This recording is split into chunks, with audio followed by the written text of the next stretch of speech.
Hi good morning all welcome to Priya's log. ಮತ್ತು ಇವತ್ತು Sunday morning ನನ್ನ ಹಸ್ಬೆಂಡ್ ಡ್ಯೂಟಿಗೆ ಹೋಗಿದ್ದಾರೆ. ಅವ್ರು ಬರೋ ಅಷ್ಟರೊಳಗಡೆ ಟಿಫನ್ ಮಾಡಬೇಕು. ಮತ್ತು ಅವ್ರು ನೈಟ್ ಡ್ಯೂಟಿ ಬೇರೆ ಮಾಡಿರ್ತಾರಲ್ಲ, ತುಂಬ ಹೊಟ್ಟೆ ಹಸಿವು ಇರುತ್ತೆ. ಮತ್ತು ನಾನು ಬೇಗ ಎದ್ದಿರೋದ್ರಿಂದ ನನಗೂ ತುಂಬ ಹೊಟ್ಟೆ ಹಸಿವು ಇರುತ್ತೆ ಅಂಥೇಳಿ ಫಸ್ಟು ಮನೆಯೆಲ್ಲ ಕ್ಲೀನ್ ಮಾಡ್ಕೊಬಿಟ್ಟು ಆಮೇಲೆ ಪೂಜೆಗೆ ರೆಡಿ ಮಾಡ್ಕೊಳ್ಳೋಣ ಅಂತ ಹೇಳ್ಬಿಟ್ಟು ಹುಳ್ಳಿಕಾಳು ನೈಟೇ ನೆನೆಸಿಟ್ಟಿದ್ದೆ.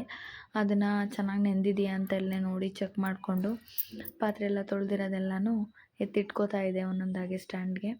ನೆಕ್ಸ್ಟು ಇದನ್ನೆಲ್ಲ ಮಾಡಿಕೊಂಡು ಫ್ರೆಶ್ ಅಪ್ ಆಗಿ ಪೂಜೆ ಮಾಡ್ಕೋಬೇಕು. ಮತ್ತು ನಿಮಗೆ ಈಗ ಆಲ್ರೆಡಿ ಎಲ್ಲರಿಗೂ ಗೊತ್ತಿದೆ, ಕೆಲವು ದಿನಗಳ ಹಿಂಚೆ ಸೌಜನ್ಯ ಅವ್ರದ್ದು ಒಂದು ಕೇಸ್ ನಡೆದಿತ್ತು. ಅದನ್ನೆಲ್ಲ ಮುಚ್ಚಾಕೆ ಬಿಟ್ಟಿದ್ರು. ಯಾರಿಗೂ ಏನೂ ಅದ್ರ ಬಗ್ಗೆ ಸ್ವಲ್ಪನೂ ಮೂಲತಾಣ ಏನಿದೆ ಅಂತಲೇ ಯಾರಿಗೂ ಏನೂ ಗೊತ್ತಿರಲಿಲ್ಲ.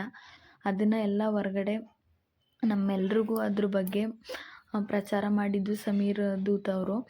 ಮತ್ತು ನಿಮ್ಗೆಲ್ರಿಗೂ ಯಾರು ಆ ಯೂಟ್ಯೂಬ್ ಚಾನಲ್ನ ನೋಡಿಲ್ಲ ಅಂತ ಹೇಳಿದ್ರೆ ಎಲ್ಲರ ಹತ್ರ ಯೂಟ್ಯೂಬ್ ಇದ್ದೇ ಇರುತ್ತೆ. ಎಲ್ಲರೂ ಹೋಗಿ ಅವ್ರ ಚಾನಲ್ನ ಸಬ್ಸ್ಕ್ರೈಬ್ ಮಾಡಿಕೊಂಡು ಎಲ್ರಿಗೂ ಶೇರ್ ಮಾಡಿ. ಮತ್ತು ಆ ಹುಡುಗಿಗೆ ಆಗಿರೋ ಅನ್ಯಾಯನ ನಾವು ಆ ಸೌಜನ್ಯ ಎಂಬ ಹೆಣ್ಣು ಮಗಳಿಗೆ ಆಗಿರುವಂಥ ಅನ್ಯಾಯಕ್ಕೆ ಒಂದು ನ್ಯಾಯ ಸಿಗಲೇಬೇಕು. ಏನಕ್ಕಂದರೆ ಎಲ್ಲರೂ ಹೆಣ್ಮಗಳೇ. ಈಗ ಎಲ್ರಿಗೂ ತುಂಬ ಭಯ ಬಂದಿದೆ. ಹೊರ್ಗಡೆ ಒಂದು ಹೆಣ್ಮಗು ಕಳಿಸೋದು ಅಂದ್ರೇ ತುಂಬ ಭಯ. ಹಾಸ್ಟೆಲಿಗೆ ಆಗಿರ್ಬೋದು, ಎಲ್ಲಿಗೆ ಆಗಿರ್ಬೋದು, ಹೆಣ್ಮಗಳನ್ನ ಹೊರ್ಗಡೆ ಕಳ್ಸೋಕ್ಕೇ ತುಂಬ ಭಯ. ಪ್ರತಿಯೊಬ್ಬ ಪೇರೆಂಟ್ಸ್ಗೂ ಅಷ್ಟು ಭಯ ಹುಟ್ಟಿದೆ. ಈ ಸೌಜನ್ಯ ಕೇಸ್ಗೆ ನ್ಯಾಯ ಸಿಕ್ಕರೆ ಎಲ್ಲರಿಗೂ ಒಂಥರ ಫ್ರೀಡಮ್ ಇದ್ದಂಗೆ. ದಯವಿಟ್ಟು ಎಲ್ಲರೂ ದೂತ ಸಮೀರ್ ಅವ್ರ ಚಾನಲ್ಗೆ ಹೋಗಿ ಸಬ್ಸ್ಕ್ರೈಬ್ ಮಾಡಿಕೊಂಡು ಶೇರ್ ಮಾಡೋದ್ರಿಂದ, ನೀವು ಶೇರ್ ಮಾಡೋದ್ರಿಂದ ಲೈಕ್ಸ್ ಬರ್ಬೋದು, ಕಮೆಂಟ್ ಬರ್ಬೋದು. ಬಟ್ ಆದರೆ ಎಲ್ರಿಗೂ ಅದು ಗೊತ್ತಾಗಬೇಕು, ಈ ಥರ ನಡೆದಿದೆ, ಏನಾಗಿದೆ, ಯಾರಿಂದ ಹಿಂಗಾಗಿದೆ. ನ್ಯಾಯ ಕೊಡಿಸ್ಬೇಕಾಗಿರೋದೇ ಅನ್ಯಾಯದ ದಾರಿಲಿ ನಡೆದ್ರೆ ಹೆಂಗಿರುತ್ತೆ ಹೇಳಿ. ಅವ್ರಿಗೆ ಒಂದು ನ್ಯಾಯ ಸಿಗಬೇಕು ಆ ಹುಡುಗಿಗೆ. ಇಷ್ಟು ದಿನ ಆದರೂ ಮತ್ತು ಆದರೂ ಆ ಹುಡುಗಿ ಹೋರಾಟಕ್ಕೆ ಒಂದು ನ್ಯಾಯ ಸಿಕ್ಕಿಲ್ಲ. ಇವಾಗಾದರೂ ಈಗ ರೀಸೆಂಟಾಗಿ ಒಬ್ಬರು ಸಮೀರ್ ಅವರು ಇವಾಗ ಒಂದು ರೀಸೆಂಟಾಗಿ ವಿಡಿಯೋ ಬಿಟ್ಟಿದ್ದಾರೆ. ಆ ವಿಡಿಯೋ ನೋಡಿ, ಆ ವಿಡಿಯೋ ನೋಡಿದ್ಮೇಲೂ ನೀವು ಅಂಥವ್ರಿಗೆಲ್ಲ ಸಪೋರ್ಟ್ ಮಾಡಬೇಕು ಅಂತ ಅನಿಸಿದ್ರೆ ಮಾಡಿ.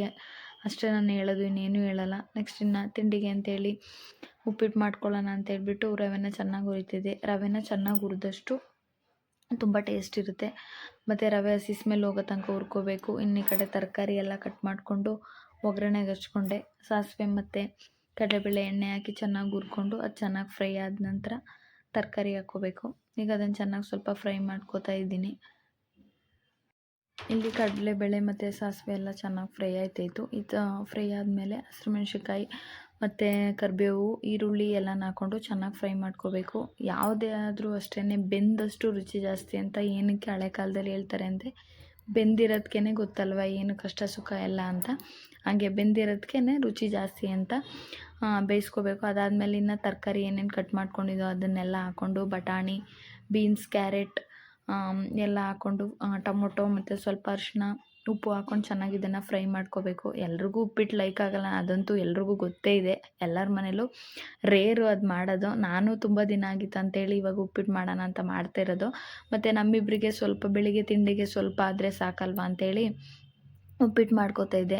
ಇದು ತರಕಾರಿ ಎಲ್ಲ ಸ್ವಲ್ಪ ಚೆನ್ನಾಗಿ ಫ್ರೈ ಆಗಬೇಕು. ಇದು ತರಕಾರಿ ಎಲ್ಲ ಒಂದು 10 ನಿಮಿಷ ಎಣ್ಣೆ ಒಳಗಡೆ ನೆಂದ ಮೇಲೆ ಇದಕ್ಕೆ 1 ಲೋಟದಷ್ಟು, ನಾವು ಎಷ್ಟು, ನಾನು ಚಿಕ್ಕ ಲೋಟದಲ್ಲಿ ಟೀ ಕಾಫಿ ಕುಡಿತೀವಲ್ಲ ಆ ಲೋಟದಲ್ಲಿ 2 ಟೇಬಲ್ ಸ್ಪೂನು 2 ಲೋಟದಷ್ಟು ರವೆ ತೊಗೊಂಡಿದ್ದೆ. ಅದಕ್ಕೆ 1 ಲೋಟದಲ್ಲಿ 4 ಲೋಟ ನೀರು ಹಾಕಿ ಅದು ಚೆನ್ನಾಗಿ ಕುದ್ಮೇಲೆ ರವೆ ಹಾಕಿ ತಿರುಗಿದ್ದೀನಿ. ನನ್ನ ಹಸ್ಬೆಂಡ್ ಇಲ್ಲದೆ ಇರೋದ್ರಿಂದ ನನಗಂತೂ ಇವತ್ತು ವೀಡಿಯೋ ಮಾಡೋಕ್ಕೆ ಫುಲ್ ತಲೆನೇ ಕೆಟ್ಟೋಗಿತ್ತು. ಏನು ಮಾಡಬೇಕು ಅಂತಲೇ ಗೊತ್ತಿಲ್ಲ. ಆದರೂ ಅಲ್ಪ ಸ್ವಲ್ಪ ಮಾಡಿದೆ. ಇನ್ನು ಇಲ್ಲಿ ಉಪ್ಪಿಟ್ಟು ಫ್ರೈ ಆಯ್ತಾಯಿತ್ತು.